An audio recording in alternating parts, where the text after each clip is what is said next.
Good morning बच्चों। Glow of physics में आप सबका स्वागत है। प्यारे बच्चों, आज का जो हमारा टॉपिक है वो है बच्चों परमाणु का रदरफोर्ड मॉडल। क्या है बच्चों? परमाणु का Rutherford model, Rutherford's model of atom. प्यारे बच्चों, इससे पहले जो है मैंने रदरफोर्ड का जो अल्फा प्रकीर्णन जो आपको प्रयोग बताया, अल्फा कणों के प्रकीर्णन का प्रयोग भी आपको बता दिया बच्चों। और उसके बाद जो है बच्चों नाभिकीय आकार का आंकलन भी जो है मैंने इससे पहले 2 वीडियो बना दी थी बच्चों। तो बच्चों आज जो है आपको रदरफोर्ड का मॉडल बताना है बच्चों।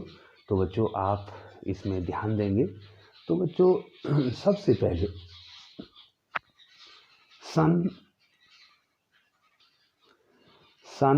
1911 आप ध्यान देंगे, सन 1911। तो बच्चों जो हैं आप इसके नोट्स भी बनाएंगे। रदरफोर्ड ने सन 1911 में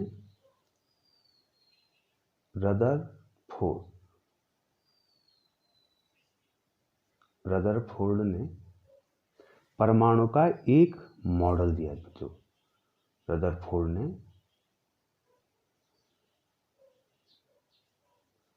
परमाणु का एक मॉडल प्रस्तुत किया। ठीक है बच्चों। तो बच्चों आपको ये शॉर्ट में बताया जाएगा बच्चों, और कोशिश किया जाएगा बच्चों कि आपके कॉन्सेप्ट इसमें क्या हो जाएं, क्लियर हो जाएं बच्चों। तो कॉपी पेन आप लेंगे और आप मेरे साथ नोट्स बनाएंगे और बच्चों मैं आपको समझाऊंगा बच्चों। तो सबसे पहले देखिए बच्चों, रदरफोर्ड ने 1911 में, ठीक है बच्चों, ऑन 1911 ईस्वी में रदरफोर्ड ने परमाणु का एक मॉडल दिया बच्चों। ठीक है। अब ये कहते क्या हैं बच्चों? ये कहते हैं कि पहला पॉइंट बच्चों बहुत इंपॉर्टेंट है, ध्यान दीजिए बच्चों। परमाणु का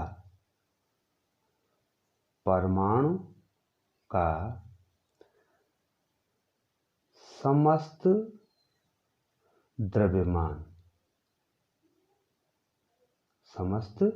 द्रव्यमान इलेक्ट्रॉनों को छोड़ देंगे बच्चों। ठीक है बच्चों, क्योंकि इलेक्ट्रॉनों का द्रव्यमान बहुत कम होता है। इलेक्ट्रॉनों के द्रव्यमानों को छोड़कर, अब मैं आपको आगे भी बताऊंगा। ठीक है बच्चों, क्यों छोड़ रहे हैं हम इसको बच्चों। देखो बच्चों क्या कहता है बच्चों, परमाणु का समस्त द्रव्यमान तथा धनावेश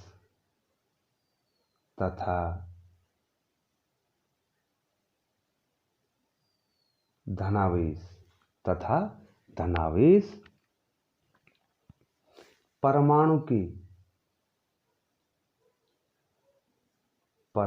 की केंद्र, ठीक है बच्चों, इसको क्या कहते हैं, केंद्र को क्या कहते हैं? परमाणु का जो केंद्र होता है उसको क्या कहते हैं बच्चों? नाभिक। ठीक है बच्चों, परमाणु के केंद्र में संचित होता है।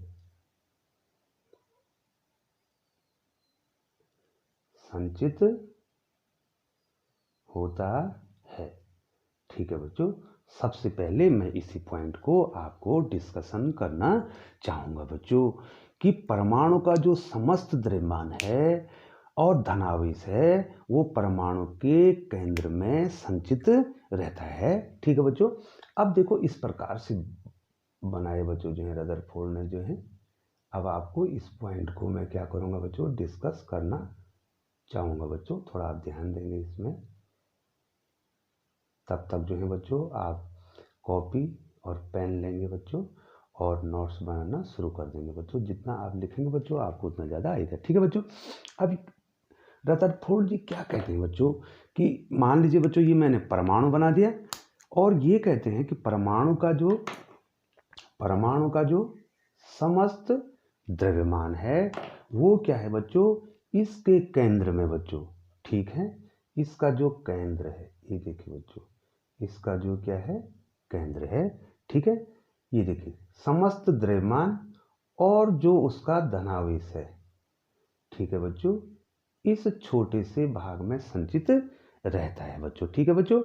और बच्चों मैं आपको बता दूं कि उन्होंने जो है इसकी त्रिज्या भी निकाली थी बच्चों, मैंने आपको पहली वीडियो में बताई थी। ये देखिए बच्चों, ये है नाभिक। ठीक है बच्चों, ये क्या है, नाभिक है। ये देखिए ये नाभिक है। इसकी रेडियस जो R0 जो मैंने आपको बताया था, ये बताया था बच्चों लगभग 10 की घात ऋण 15 मीटर। ठीक है बच्चों। और किसी किताब में 10 का ऋण 14 भी ये लिखा रहता बच्चों, 10 का ऋण 15 मीटर। तो परमाणु का समस्त द्रव्यमान जो है और उसका धनावेश जो है उसके केंद्र अर्थात छोटे से भाग जिसकी त्रिज्या 10 की घात ऋण 15 मीटर कोटि की है बच्चों। ठीक है, यहाँ पर ये क्या रहता है, संचित रहता है बच्चों। ठीक है बच्चों, इतने भाग में ये क्या होता है, संचित रहता है। और इलेक्ट्रॉन जो है इसके बाहर जो खोखला गोला है, इसका जो रेडियस है बच्चों, ये जो खोखला भाग है इसकी जो रेडियस है 10⁻⁻10 मीटर। इसमें क्या होते हैं बच्चों, इलेक्ट्रॉन क्या होते हैं, वितरित होते हैं बच्चों। ये इलेक्ट्रॉन जो हैं क्या होते हैं, वितरित होते हैं। इस प्रकार से इलेक्ट्रॉन होंगे। ये देखो बच्चों, ये देखो ये इलेक्ट्रॉन क्या हो रहे हैं, इसमें वितरित हो रहे हैं। और ये जो इलेक्ट्रॉन है ये स्थिर नहीं है और ये क्या कर रहे हैं बच्चों, ये जो है नाभिक के चारों ओर वृत्तीय कक्षाओं में, ये देखो बच्चों इस प्रकार से ये इलेक्ट्रॉन क्या कर रहे हैं बच्चों, चक्कर लगा रहे हैं। ठीक है बच्चों। दूसरा उनका जो है जो महत्वपूर्ण बात जो है रदरफोर्ड जी ने कहा इस प्रकार से, देखो बच्चों ये इलेक्ट्रॉन क्या कर रहे हैं, इस खोखले भाग, ये जो खोखला भाग है कितना है इसका रेडियस, परमाणु का रेडियस कितना हो गया बच्चों, मैं यहाँ पर लिख दूं परमाणु की त्रिज्या। ठीक है बच्चों, परमाणु की त्रिज्या जो है कितनी बता दी बच्चों, 10 की घात ऋण 10 मीटर। ठीक है बच्चों। तो बच्चों ये जो नाभिक का जो साइज है और जो परमाणु का साइज है तो कितना गुना हो गया, लगभग अगर हम इसको 10 का ऋण 10 मान दें और इसको ऋण 15 मान दें तो 1,00,000 गुना हो गया बच्चों ये। और बच्चों अगर ये 10 की घात ऋण 14 होगा और ये 10 का ऋण 10 होगा तो 10,000वां गुना। ठीक है बच्चों। तो कोटिमान में आप कुछ भी ले सकते हैं। ठीक है बच्चों, इसको 10 की कहीं जो है किताबों में 10 का ऋण 14 लिखा है तो कहीं ऋण 15 लिखा है बच्चों। ठीक है बच्चों। तो वैसे भी जो है बच्चों ये एग्जैक्ट जो है ये इसकी वैल्यू जो है लगभग में मानी गई है। ठीक है बच्चों। तो जो परमाणु का जो है परमाणु है वो नाभिक से जो है कितना बड़ा है, 1,00,000वां या 10,000वां गुना बड़ा है। इतना बड़ा है परमाणु। ठीक है, और नाभिक इतना छोटा है और सारा द्रव्यमान इसमें क्या है बच्चों, संचित है। ठीक है बच्चों।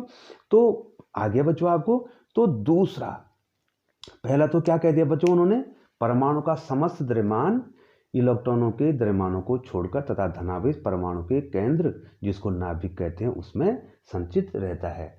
और अब इसके बाद, ठीक है बच्चों, इसके बाद जो है उन्होंने कहा नाभिक के चारों ओर, नाभिक के चारों ओर, नाभिक के चारों ओर, और कितना त्रिज्या है बच्चों इसको, 10 की घात ऋण 10 मीटर। ये परमाणु की त्रिज्या, नाभिक के चारों ओर ये खोखला भाग है। ठीक है बच्चों, 10 की घात ऋण 10 मीटर त्रिज्या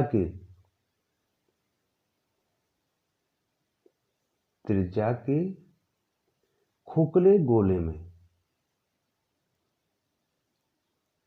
खोखले गोले में इलेक्ट्रॉन क्या करते हैं बच्चों, चक्कर लगाते हैं। इलेक्ट्रॉन चक्कर लगाते हैं।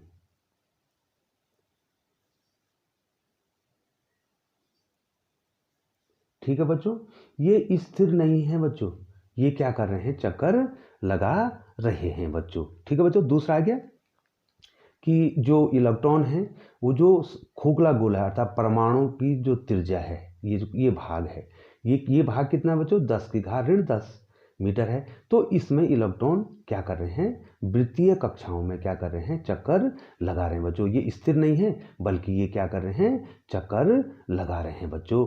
अब तीसरा पॉइंट जो है आपको जानना है, देखो बच्चों, ये जो परमाणु का जो है कुल धनावेश किसके बराबर होगा, इलेक्ट्रॉनों के ऋणावेश के बराबर होगा। ठीक है बच्चों, क्या होगा बच्चों, जो परमाणु का समस्त धनावेश है, ठीक है, और ऋणावेश क्या होगा बच्चों, दोनों आपस में बराबर होंगे बच्चों। तो परमाणु, देखिए बच्चों, अब इसमें लिखना है, या आप इसको ऐसे भी कह सकते हैं कि कुल ऋणावेश, अब मैं आपको बताऊंगा बच्चों, कुल ऋणावेश, इलेक्ट्रॉनों का कुल ऋणावेश। ठीक है बच्चों, कुल ऋणावेश नाभिक के धनावेश के बराबर होता है। नाभिक के धनावेश के बराबर होता है। ठीक है बच्चों, ठीक है। अब मैं आपको इसको बताता हूं, थोड़ा आपको ध्यान देना होगा बच्चों। इधर देखिए बच्चों, अब देखो बच्चों, आपने एक फॉर्मूला पढ़ा है, Q = NE, पढ़ा है ना बच्चों। ठीक है, यहां पर N जो है संख्या है, इलेक्ट्रॉनों की संख्या या प्रोटॉनों की संख्या। ठीक है, किसी भी पदार्थ पर कुल आवेश की मात्रा Q = NE होती है।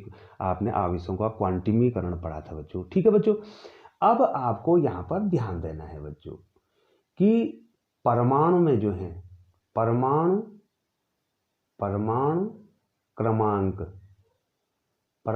क्रमांक जो होता है वो प्रोटॉनों की और इलेक्ट्रॉनों की संख्या के बराबर होता है। परमाणु क्रमांक बराबर प्रोटॉनों की संख्या और यही किसके बराबर होता है बच्चों, इलेक्ट्रॉनों की संख्या के बराबर। इलेक्ट्रॉनों की संख्या। ठीक है बच्चों, इतना तो क्लियर है बच्चों, आपको कक्षा 11 में आता है। क्या होता है, परमाणु क्रमांक किसके बराबर होता है, प्रोटॉनों की संख्या के बराबर होता है, यही इलेक्ट्रॉनों की संख्या के बराबर होता है। और परमाणु क्रमांक को हम जड़ लिख देते हैं। ठीक है बच्चों, क्या लिख देते हैं, जड़ लिख देते हैं बच्चों। तो आप बताएंगे बच्चों, इसका मतलब प्रोटॉनों की संख्या भी जड़ हुई और इलेक्ट्रॉनों की संख्या भी जड़ हुई। ठीक है बच्चों, अब बोलो बच्चों, यहां पर जो है कुल ऋणावेश नाभिक के धनावेश के बराबर होता है। तो मैं यहां पर कुल ऋणावेश निकाल दूं, कुल ऋणावेश। ठीक है बच्चों, मैं यहां पर क्या निकाल दूं बच्चों, कुल ऋणावेश निकाल दूं। तो कितना हो जाएगा बच्चों, कुल ऋणावेश क्या हो जाएगा, ये प्रोटॉनों की इलेक्ट्रॉनों की संख्या जड़ और इलेक्ट्रॉन का आवेश -E, तो -Ze। ठीक है बच्चों, और कुल धनावेश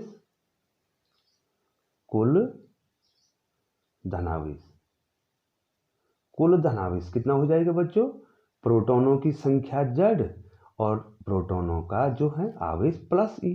तो ये देखो बच्चों, हुआ ना दोनों बराबर। ठीक है, क्या कह रहा है बच्चों, कुल परमाणु में इलेक्ट्रॉनों का, मैंने शॉर्ट में लिखा, परमाणु में इलेक्ट्रॉनों का कुल ऋणावेश नाभिक के धनावेश के बराबर होता है। तो Q = NE हमने यहाँ पर लगाया।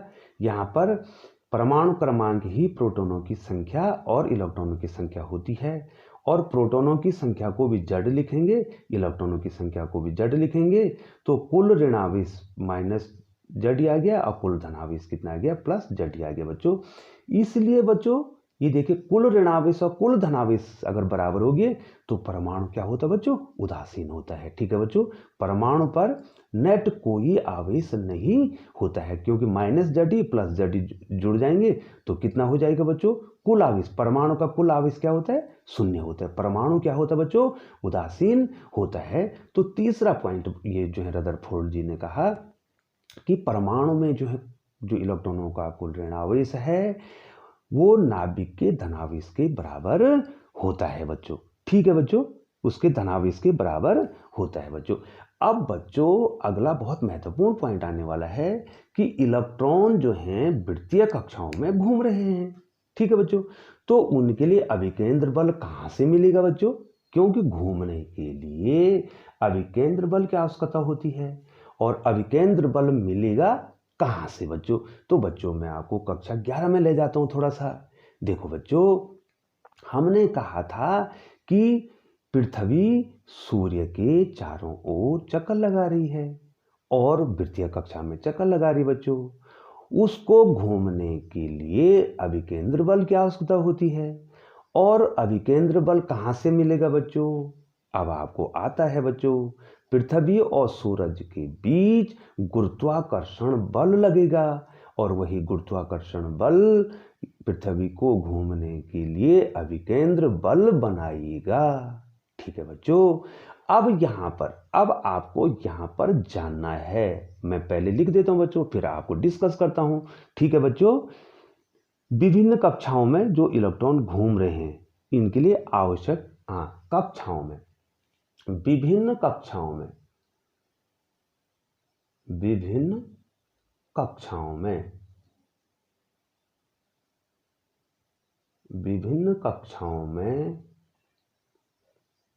इलेक्ट्रॉनों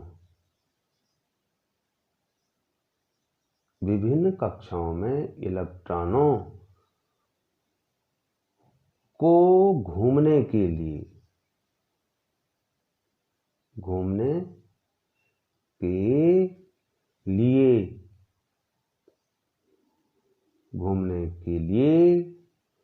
आवश्यक अभिकेंद्र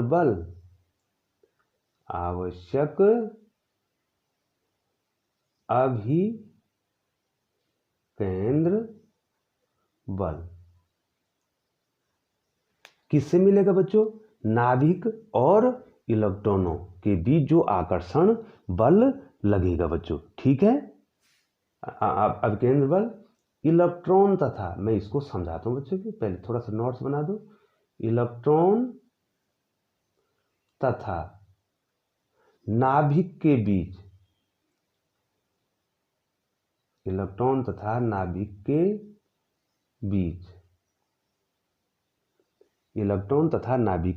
लगने वाले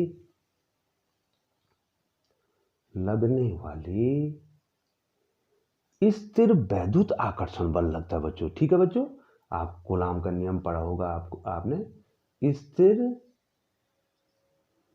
वैद्युत आकर्षण बल से प्राप्त होता है। ऐसे ही नहीं घूमेगा बच्चों, ऐसे ही नहीं घूमेगा इलेक्ट्रॉन, उसको अभिकेंद्र बल की आवश्यकता हो रही है। और वो कौन दे रहा है, नाभिक और इलेक्ट्रॉन के बीच लगने वाला स्थिर वैद्युत आकर्षण बल से प्राप्त होता है।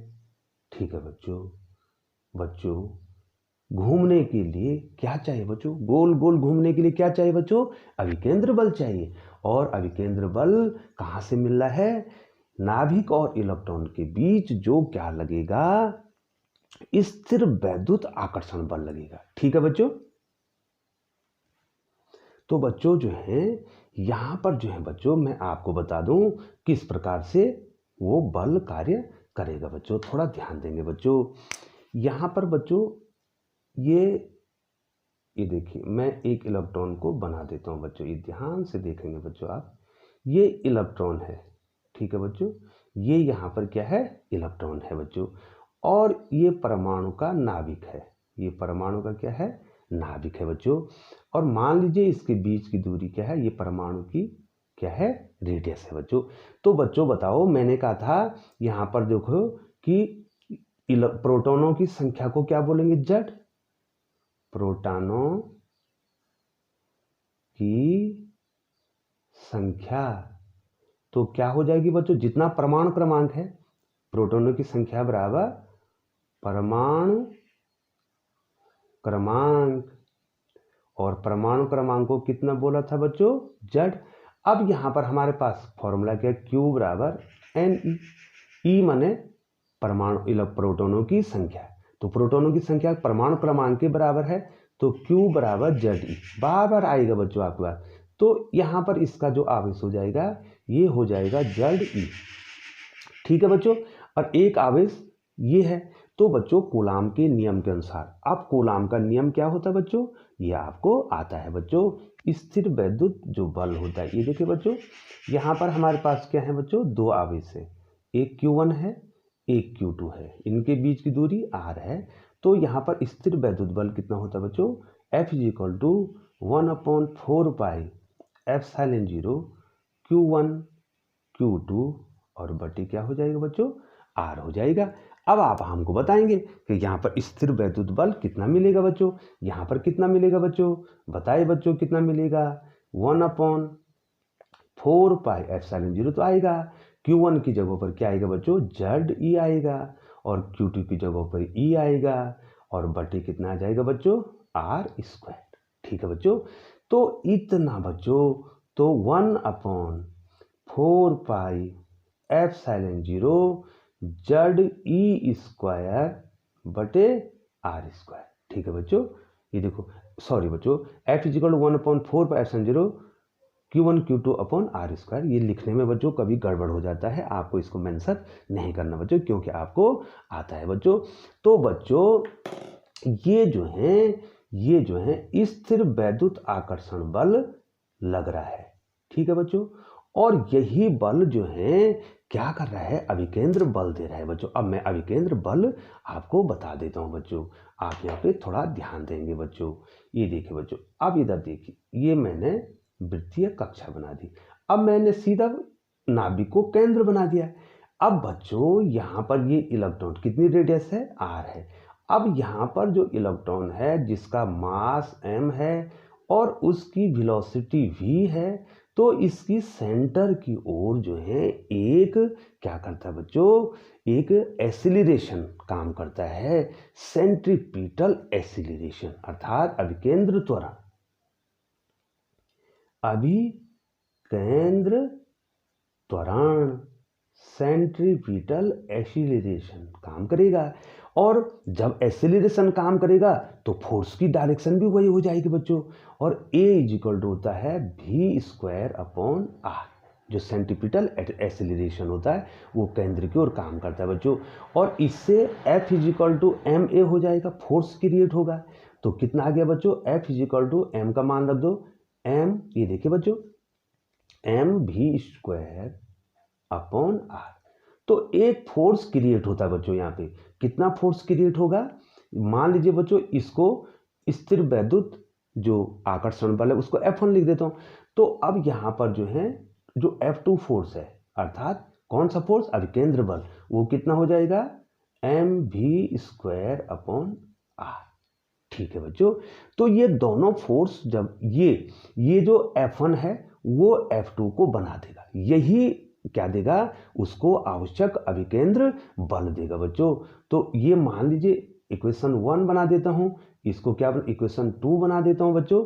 तो कितना हो गया, F1 = F2। ठीक है बच्चों, फिलहाल जो है बच्चों आपको जो है यहाँ पर इस एटम की रेडियस तो निकालनी नहीं है, ठीक है बच्चों, आपको ये डेरिवेशन करना नहीं है। तो लेकिन आपको ये जानना है बच्चों, ये डेरिवेशन जानना है यहाँ पे। तो रदरफोर्ड के अनुसार जो है क्या हो रहा है, वृत्तीय कक्षाओं में इलेक्ट्रॉनों को घूमने के लिए जो आवश्यक अभिकेंद्र बल है mv²/r, ठीक है, इसको कौन दे रहा है, स्थिर वैद्युत आकर्षण बल दे रहा है बच्चों। ठीक है बच्चों, ये हो गया बच्चों आपका रदरफोर्ड का मॉडल। अब बच्चों रदरफोर्ड जी के मॉडल में दो कमियां रहेगी बच्चों, और वो जो आपको आनी चाहिए बच्चों। मैं पूरा प्रयास करता हूं बच्चों आपको समझाने का बच्चों, आपको आना चाहिए बच्चों। बहुत ज़्यादा इम्पोर्टेंट है। रदरफोर्ड के मॉडल में जो है तब जो है नील्स बोहर ने सुधार किया, क्वांटम सिद्धांत को लेकर उन्होंने उसको समझाया बच्चों। तो रदरफोर्ड मॉडल की पहली कमी क्या थी, और वो कमी बहुत बड़ी कमी है बच्चों।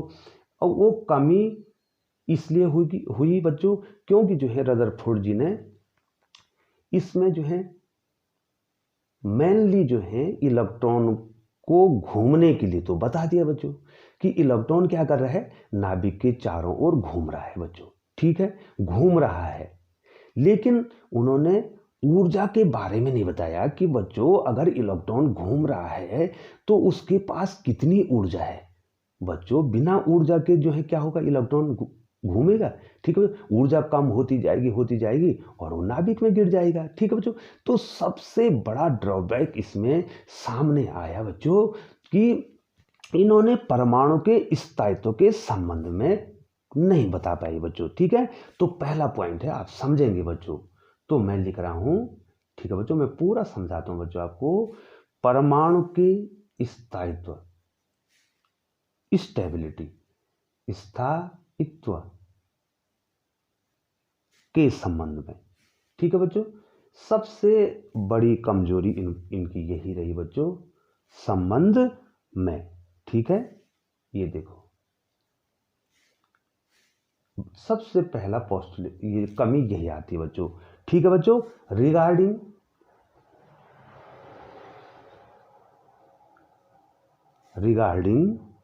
स्टेबिलिटी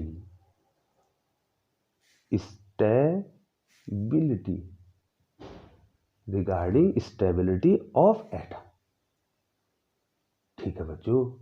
अब आपको इसके बारे में जानना है बच्चों कि ये परमाणु के स्थायित्व के बारे में क्यों नहीं बता पाए बच्चों। देखिए थोड़ा ध्यान देंगे। अब एक मैक्सवेल साहब ने जो है क्या किया, विद्युत गति विज्ञान, इलेक्ट्रोडायनेमिक्स की खोज की बच्चों। आपने विस्थापन धारा जो मैंने जब बताई थी बच्चों, तो आपने वहां जरूर मेरी वीडियो देखी होगी बच्चों कि देखो बच्चों, जो गतिमान आवेश है, ध्यान देना बच्चों यहाँ पे, ये बहुत इंपॉर्टेंट है बच्चों। गतिमान आवेश, त्वरित आवेश, इलेक्ट्रॉन भी क्या है बच्चों, एक आवेश ही तो है, ठीक है। अगर ये आवेश, देखो आप यहाँ पर क्यों ले सकते हैं, आप पर इलेक्ट्रॉन ले सकते हैं बच्चों। अगर ये क्या कर रहा है, त्वरित हो रहा है, अगर ये गति कर रहा है, गतिमान आवेश क्या करता है, ये विद्युत चुंबकीय तरंगें उत्सर्जित करता है, ठीक है बच्चों। क्या करता है, ये क्या करता है, विद्युत चुंबकीय तरंग अपनी ऊर्जा को विद्युत चुंबकीय तरंग के रूप में उत्सर्जित करता है बच्चों, ठीक है बच्चों। अब बच्चों जब इलेक्ट्रॉन जो है क्या करेगा, अपनी ऊर्जा को विद्युत चुंबकीय तरंग के रूप में क्या करेगा, विसर्जित करेगा, तो बच्चों इलेक्ट्रॉन की ऊर्जा क्या होगी, कम हो जाएगी। और जब कम हो जाएगी तो इलेक्ट्रॉन क्या करेगा, छोटा छोटा पाथ को अपनाएगा और लास्ट में कहाँ गिर जाएगा बच्चों, परमाणु के नाभिक में गिर जाएगा। और परमाणु के नाभिक में अगर इलेक्ट्रॉन गिर गया तो परमाणु का अस्तित्व ही समाप्त हो गया बच्चों। अब परमाणु का अस्तित्व समाप्त हो गया तो न तो आप रहे न तो हम रहे, कुछ भी नहीं रहा बच्चों। लेकिन सब कुछ है ना, आप हैं, हम हैं, ये सारा ब्रह्मांड है, यूनिवर्स है, सब कुछ है। इसका मतलब परमाणु का अस्तित्व समाप्त नहीं हो सकता है। इसका मतलब रदरफोर्ड जी जो है गलत बोल रहे हैं, ठीक है बच्चों। इसका मतलब रदरफोर्ड जी ने कहीं पर कमी कर दी, गलत तो नहीं बोला बच्चों। परमाणु जो है क्या हो, इलेक्ट्रॉन तो वृद्धि कक्षाओं में घूम ही रहे हैं बच्चों सॉरी बच्चों, देखो बच्चों गलत नहीं बोला, लेकिन वो ज़्यादा एक्सप्लेन नहीं कर पाए बच्चों। उन्होंने ये नहीं बताया कि जो इलेक्ट्रॉन घूम रहे हैं उसकी ऊर्जा कितनी होगी। और वो अब बोहर साहब बिल्कुल तैयार हैं, दूसरी वीडियो में बोहर साहब बताने वाले हैं बच्चों आपको। तो होगा क्या बच्चों, मैं आपको समझा देता हूँ बच्चों। देखिए ये तो मैंने बता दिया, रिगार्डिंग स्टेबिलिटी ऑफ एटम, परमाणु के स्थायित्व के बारे में नहीं बता पाए। यहाँ पर क्या होता है, किस विज्ञान के अनुसार बच्चों, मैंने अभी बताया विद्युत गति विज्ञान। अब इसको ध्यान देंगे बच्चों, ये बहुत इंपॉर्टेंट है। विद्युत गति विज्ञान, गति विज्ञान ये आप बड़ी कक्षा में पढ़ेंगे, लेकिन आपने मैक्सवेल साहब के इक्वेशन पढ़ लिए हैं बच्चों, अब आपको आ जाना चाहिए। ये इलेक्ट्रोडायनेमिक्स, इलेक्ट्रोडायनेमिक्स, ठीक है बच्चों। इलेक्ट्रोडायनेमिक्स के अनुसार क्या होता है, कोई भी जो गतिमान आवेश है ये विद्युत चुंबकीय तरंगों का उत्सर्जित करता है, और ये उत्सर्जित करेगा तो क्या होगा, ऊर्जा कम होगी। अब मैं आपको इसको बताता हूं बच्चों, ठीक है। इधर देखिए बच्चों, ये परमाणु का नाभिक है, ये देखिए बच्चों, ठीक है। अब ये इलेक्ट्रॉन क्या कर रहा है, ये इलेक्ट्रॉन जो है वृत्तीय कक्षा में घूम रहा है। अब उन्होंने तो ये नहीं कहा ना, उन्होंने कहा कि इलेक्ट्रॉन विभिन्न कक्षाओं में घूम रहा है। इलेक्ट्रॉन तो घूम रहा है, कहीं भी घूम सकता है, ठीक है। इनके अनुसार इलेक्ट्रॉन परमाणु के बाहर किसी भी कक्षा में घूम सकता है, उसकी मर्जी आए, वो पहली कक्षा में घूमे, दूसरी में घूमे, तीसरी में घूमे। यही तो कमी थी बच्चों। अब बोहर क्या करेंगे, बोहर कक्षाओं को निश्चित करने वाले हैं बच्चों। इलेक्ट्रॉन जो है निश्चित ऊर्जा की कक्षाओं में ही घूमता है। वो कब कम ऊर्जा वाले स्तर में आएगा, कब ज्यादा ऊर्जा स्तर में जाएगा, उस बात को भी बताते हैं, तो इंतजार कीजिए। अब जो है आपको नील्स बोहर का क्या आने वाला है, परमाणु मॉडल, लेकिन फिलहाल जो है आपको इसको पढ़ना है। देखिए बच्चों, अब क्या होगा बच्चों, ये इलेक्ट्रॉन है, ठीक है बच्चों, ये भी वेग से गतिमान है, ये भी वेग से गतिमान है, ठीक है बच्चों। तो इसमें क्या लग रहा है बच्चों, इसके केंद्र की ओर एक सेंट्रीपिटल एक्सीलरेशन काम कर रहा है बच्चों। इसका द्रव्यमान m है, इसका एक्सीलरेशन क्या हो जाएगा, v²/r हो जाएगी। एक्सीलरेट हो रहा है, त्वरित हो रहा है बच्चों। अब क्या होगा, ये विद्युत चुंबकीय तरंग, ये देखो इलेक्ट्रॉन में यहाँ पर बना दो बच्चों, ये देखिए इलेक्ट्रॉन है, ये इलेक्ट्रॉन है, ये विद्युत चुंबकीय तरंगों का उत्सर्जन करेगा और अपनी ऊर्जा को खो देगा, अपनी उसकी ऊर्जा कम होती जाएगी। अब कम होती जाएगी तो ये अपना जो पाथ है उसको छोटा बनाता जाएगा, ये देखिए बच्चों। इसके बाद ये पाथ छोटा बनाता जाएगा, और फिर उसके बाद क्या होगा, धीरे धीरे धीरे धीरे जब इसकी ऊर्जा कम होती जाएगी तो इसका पाथ भी छोटा होता जाएगा, और ये इलेक्ट्रॉन जो है परमाणु के नाभिक में गिर जाएगा बच्चों, जो कि होना नहीं है। इसका मतलब यहाँ पर कुछ न कुछ गलती हो गई। क्या गलती हुई, रदरफोर्ड जी ने ये तो सही बोला कि इलेक्ट्रॉन वृत्तीय कक्षाओं में घूम रहे हैं परमाणु नाभिक के बाहर, लेकिन उनकी ऊर्जा के बारे में नहीं बताया बच्चों। क्या नहीं बताया, रदरफोर्ड ने वृत्तीय कक्षाओं में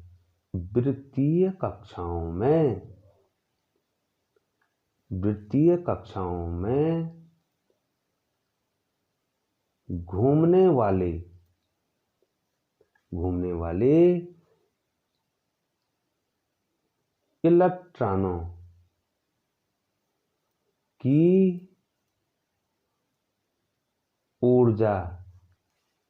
इलेक्ट्रॉनों की ऊर्जा के बारे में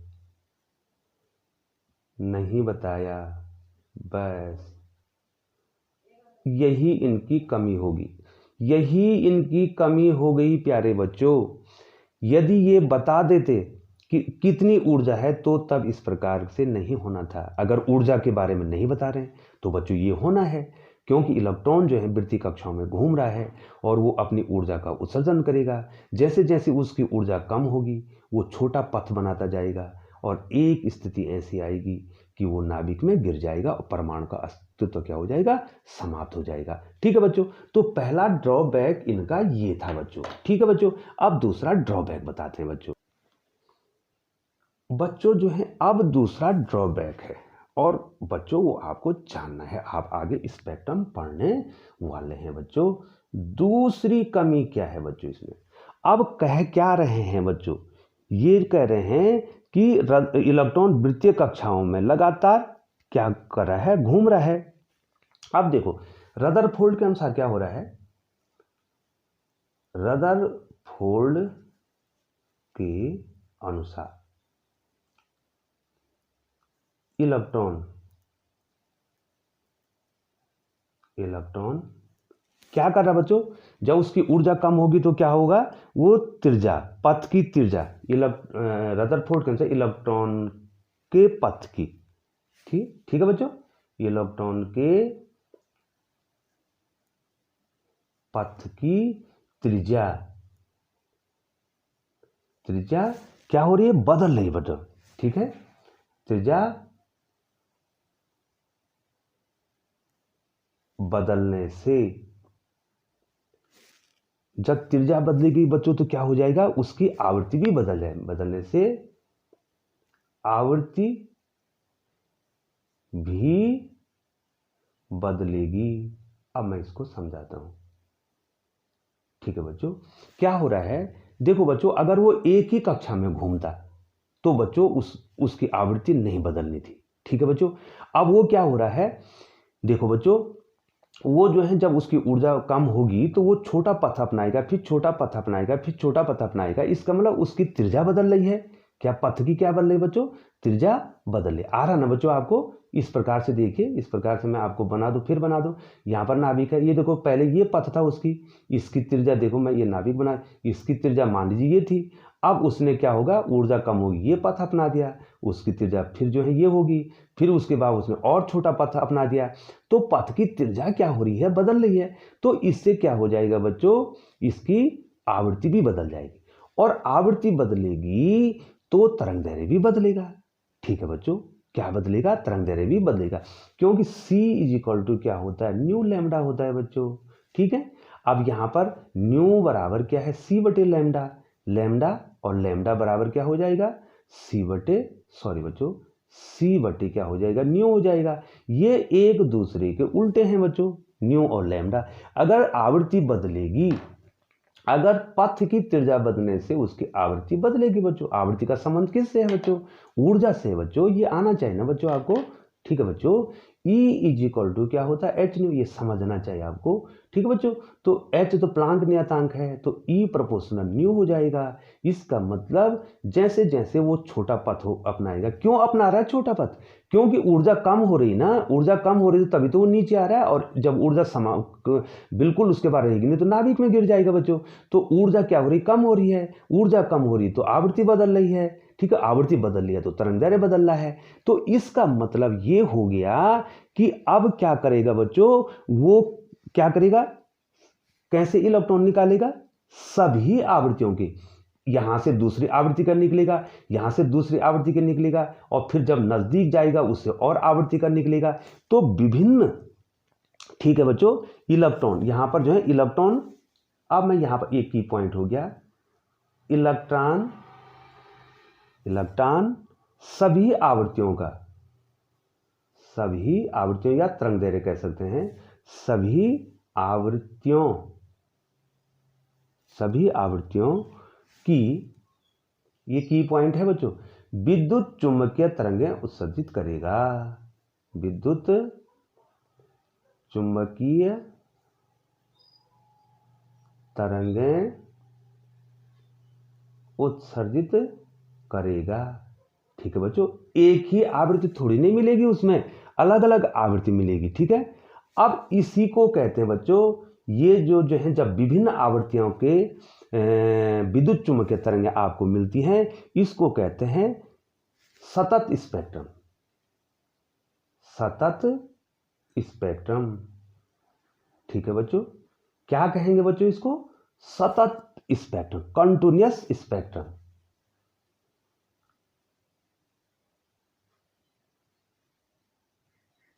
ठीक है बच्चों, अर्थात जब इलेक्ट्रॉन विभिन्न आवृत्तियों के चुंबकीय तरंगें निकालेगा तो इसको सतत स्पेक्ट्रम कहते हैं। लेकिन बच्चों परमाणु का स्पेक्ट्रम क्या नहीं होता है, सतत नहीं होता बच्चों, परमाणु का स्पेक्ट्रम क्या नहीं होता है, परमाणु का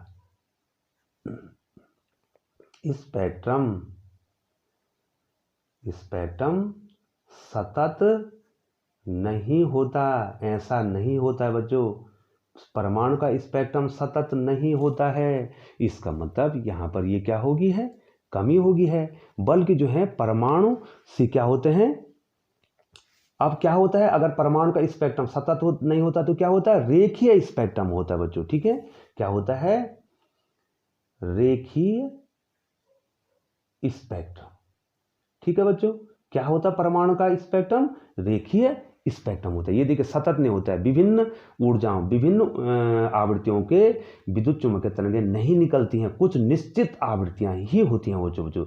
रेखीय स्पेक्ट्रम, ये देखो परमाणु के सतत नहीं होता है तो रेखीय होता है बच्चों, लेकिन इसकी व्याख्या तो कर ही नहीं पाया बच्चों।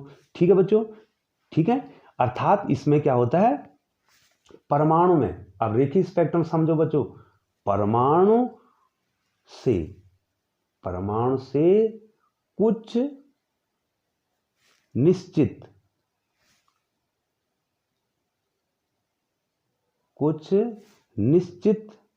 आवृत्तियों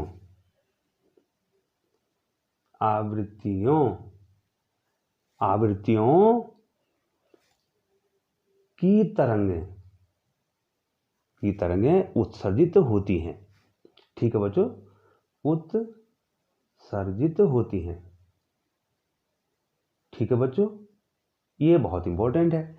अब इसकी व्याख्या रदरफोर्ड नहीं कर पाए बच्चों।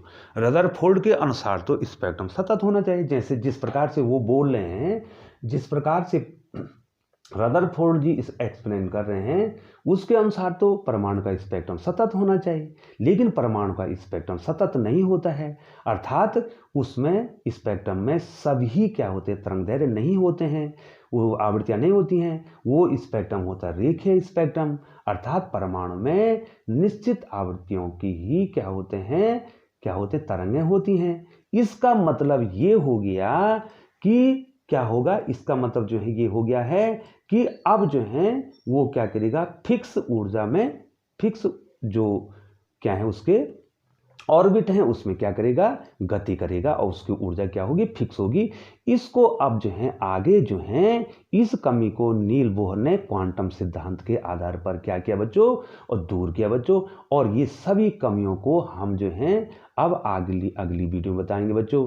प्यारे बच्चों, एक रिक्वेस्ट आपसे की जाती है बच्चों, यदि जो है आपको हमारी वीडियो अच्छी लगती है तो बच्चों आप क्रम से जो है इन वीडियो को देखेंगे। यदि आप बीच में एक वीडियो को देखेंगे तो आपको इसमें दिक्कत होने वाली है बच्चों, क्योंकि जो है बच्चों मैंने पहले रदरफोर्ड का अल्फा स्कैटरिंग बताया, उसके बाद जो है नाभिक का साइज बताया, उसके बाद रदरफोर्ड का मॉडल बताया, उसके बाद रदरफोर्ड के मॉडल की कमियां बताई। अब इसको दूर करने वाले जो हैं बोहर हैं, तो इसका मतलब निश्चित रूप से दूसरी वीडियो जो है बोहर के मॉडल पर बनने वाली है। बहुत बहुत धन्यवाद बच्चों।